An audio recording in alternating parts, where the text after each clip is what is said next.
in addition to building things that demonstrate your ideas, Yes. you've also been developing your ideas continuously. Oh, yes. Well, what has that been about? What are some of the ideas that you've changed or added? Well, in the early days, I pictured the buildings going up with some assistance of machines.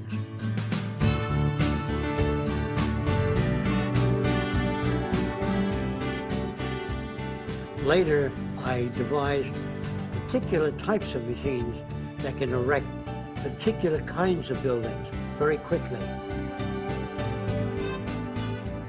During the early stages, they will have the appearance of mechanisms like you see here. Each one of these robots are designed to cover a certain amount of functions, starting with this type of robot, which would be typical, which will handle materials of many different configurations and move them and position them and lock them in place. During the early stages, you're going to have different machines. At the later stages of nanotechnology, the machines will be able to undergo morphing or changing their shape to accommodate whatever project lies before them.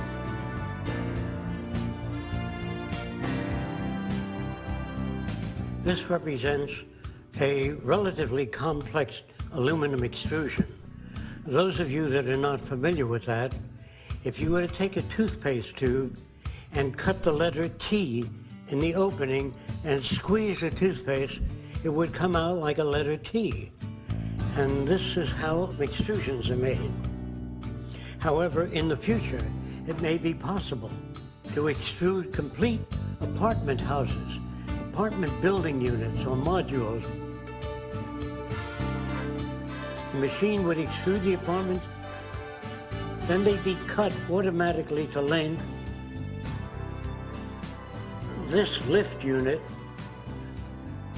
places the apartment or module onto this crane, which then lifts it up and advances it forward so it locks into the twin towers.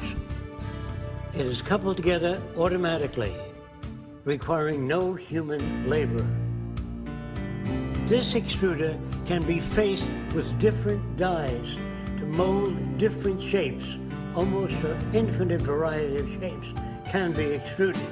So it would be the apartment of your preference that's extruded. There's a similar machine operated by tractors and advances toward the building and then projects the segment of a building directly into that hole, and it's locked into place. So any shape or almost any extruded shape can be designed to fit many different architectural arrangements. The interiors of the buildings, by the way, will not be fabricated unless specified before the building is constructed. After the building is constructed, the appointments in the building are selected by the occupant, the kind of furniture, the color arrangements, etc. All television sets, all radios, all communication devices slip in to zones in the ceiling or wall, and you pull them out and put the latest stuff in. They don't change every year except the quality of the imagery. Units that are designed today don't fit in with the house. You have to kind of stick them somewhere. And so the future will look like it was born that way, a lot like the human body. You don't have an eye hanging out there on a strut which you pull back.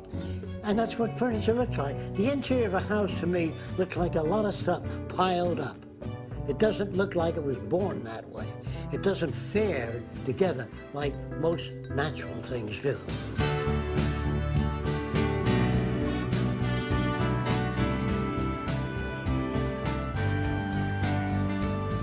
This is a transitional type structure which utilizes cranes to lift the components of the building. Eventually, the building itself will be part of the self-erecting structure.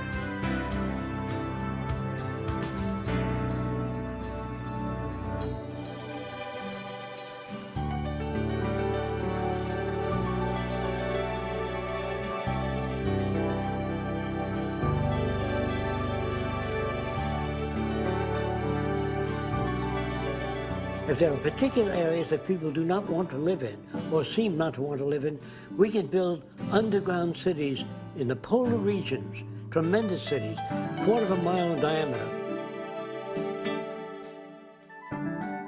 The height of the dome is high enough so it's near the surface with a tremendous circle which daylight comes in through. The outer perimeter will serve as the apartments.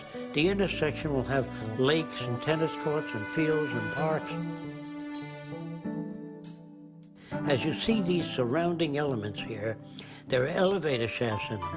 And in those elevators are transfers that take you anywhere in the city and take you to the outer surface, where you can go skiing and hiking and do whatever you want with winter sports. There's also transportation above and underground to the next city. Under certain conditions, we can project the movement of clouds onto the ceiling so it doesn't feel like you're living in a subterranean city. People picture an underground city, subterranean, as damp, like a subway terminal, damp and smelly. But the underground cities I'm talking about are beautiful. And you wouldn't know you were in an underground city. The only difference is it'd be located in areas that would not support ordinarily human habitation.